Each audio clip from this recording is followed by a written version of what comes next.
Presidente da República russo Ministério do Ensino Superior, Ciência e Cultura, a colabora onde realiza-se o Prêmio Nobel e a fula em agosto de noite.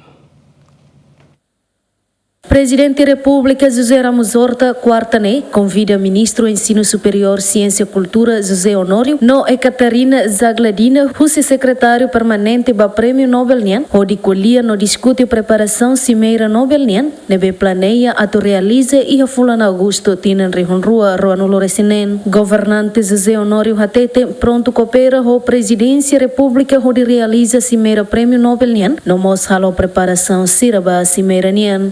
O presidente convida o Ministério do Ensino Superior, discute a senhora Catarina, digamos, uma Nobel da Paz, o senhor Presidente da República, o Casa Civil, e Hanoi a tuhalo cimeira ainda, com a paz e a Timor.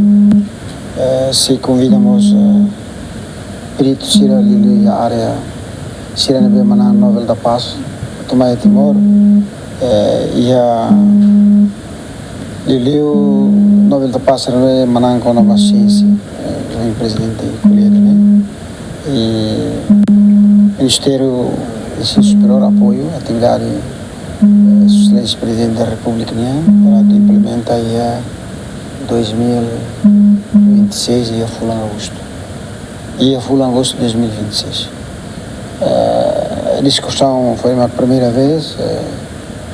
O presidente russo, o Casa Civil russo, o Ministério, a comissão ainda, também o presidente Nihareka, que tinha ali organiza seminário internacional, nos convida Nobel da Paz era mais loud, close.